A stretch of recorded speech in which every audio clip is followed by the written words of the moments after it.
Et maintenant, nous allons passer au troisième sujet. La plume est plus forte que l'épée et rien de mieux qu'un polytechnicien pour défendre la positive. Nous appelons et nous l'applaudissons tous très fort, Pierre Guercy, sous vos applaudissements.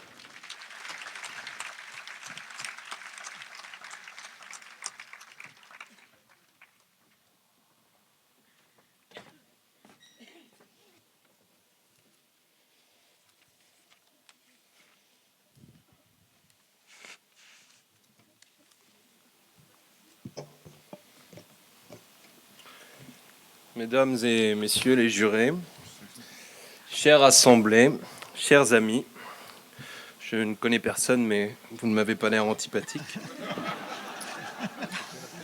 Je demande un peu de sérieux. Vous l'aurez compris, il ne s'agit pas ici de mettre en concurrence l'objet plume et l'objet épée. Par exemple, je ne vais pas essayer d'adoucir la fatalité du destin en substituant à l'épée qui plane sur nos vies à tous une bien peu menaçante plume de Damoclès, par exemple.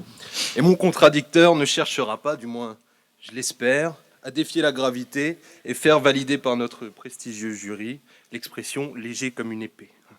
On n'est pas là pour vous faire avaler des plumes. Non, ce qui compte, c'est de ressaisir toute la symbolique dont la plume et l'épée sont les métonymes. La plume, c'est la puissance du verbe, couché sur papier, développé dans les livres, mais aussi mise en discours. Car bien sûr, la plume se parle, et j'ai l'intention d'en faire la preuve ici. Attention cependant, n'importe quel plumitif n'est pas émissaire de la plume. Il faut le souffle, la dimension stylistique et l'ambition intellectuelle particulière que recouvre ce mot, car ce sont ces attributs-là qui consacrent la supériorité de la plume sur l'épée. Et l'épée alors ? L'épée fut un temps où elle avait sa noblesse, ses chevaliers errants, son code d'honneur. Mais il n'est pas nécessaire de s'appesantir très longtemps sur l'époque présente pour acter la disparition complète et irrémédiable de ce romantisme de chevalerie. Car dans un monde où l'assaut est donné par des drones, il n'est sans doute rien de plus caduc que la morale des duellistes. L'épée n'a donc plus d'autre force que la force elle-même. L'épée n'est plus que le métonyme des armes et de la violence. Alors on nous dira, tantôt géniant, tantôt vociférant, que c'est bien la violence qui mène le monde, que seules les guerres changent la face du globe, et qu'en bien des endroits, c'est le plus fort qui règne, et à la crainte qui plus est. En somme, on nous resservira l'image puérile de l'épée physiquement plus forte que la plume.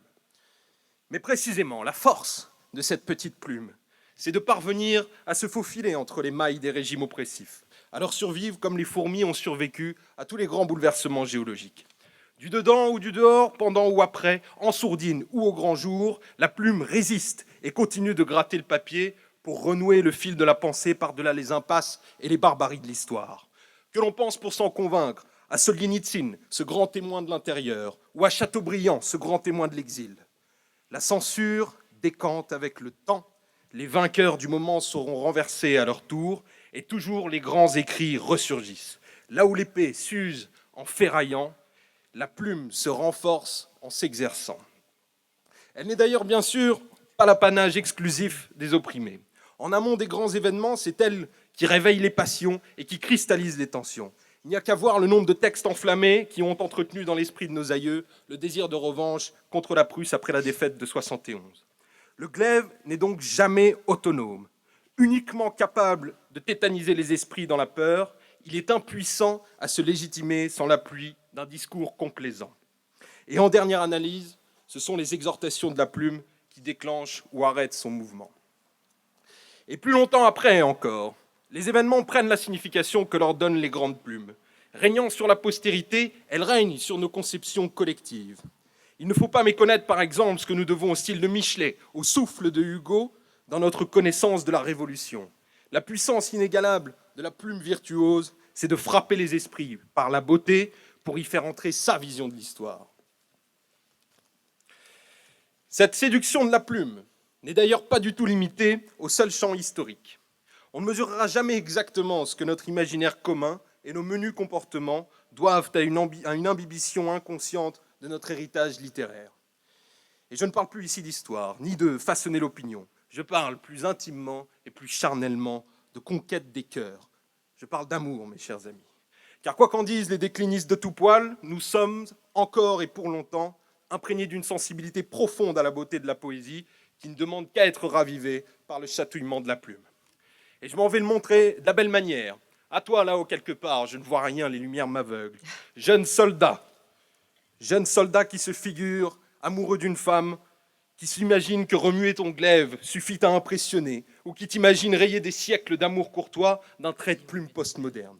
Sache que le choix de tes mots décide encore aujourd'hui de l'accueil qui sera fait à tes langueurs.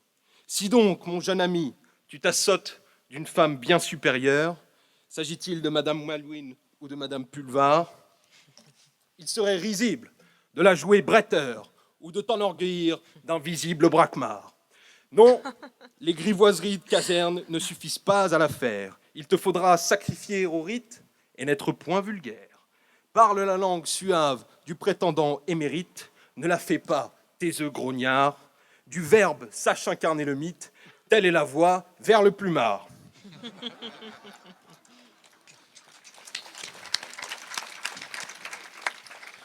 Ce n'est pas du Cyrano, j'en conviens. Mais quand la plume s'emporte, comme vous venez de le constater, il est parfois difficile de l'arrêter. J'avais une dernière strophe qui terminait par « Dust tu n'en retirer qu'un méchant prurite à l'étendard ». En vérité, la plume a besoin de temps pour bien s'appliquer. Et c'est mon dernier point, le temps. Dans un monde d'images chocs, déversées en continu, régi par la logique de l'audimat et du buzz, les logomachies d'experts indécrottables, les entretiens de 14 minutes, les annonces présidentiels en prime time et la seconde de gloire de l'anonyme qui ramène sa fraise sur Twitter, seule la plume sait encore prendre le temps de développer une pensée complexe, cohérente, complète. Cet univers que j'ai décrit, tout en raccourci de pensée, tout en immédiateté lénifiante, c'est le monde du microphone avec un grand M, ce métonyme du pouvoir médiatique dont nous avons quelques éminents représentants parmi les jurés. Ils le savent d'ailleurs mieux que personne. Si la pensée a une chance, c'est à l'écart des plateaux et des studios, c'est dans la réclusion loin du tapage et par le grattement inlassable de la plume. Et ce n'est qu'après ce labeur que le microphone, tantôt gourdin, tantôt bâton de parole, lui fera peut-être la grâce d'une tribune. Mais si cette immense porte-voix détient désormais seule la puissance de diffusion, la substance, elle, n'appartient encore et toujours qu'à la plume. Quant à l'épée, si elle peut nous protéger des ennemis extérieurs, ce n'est certainement pas elle, mais uniquement le fait de penser et d'exprimer cette pensée par l'écrit qui peut nous sauver de nous-mêmes. Je vous remercie. Merci.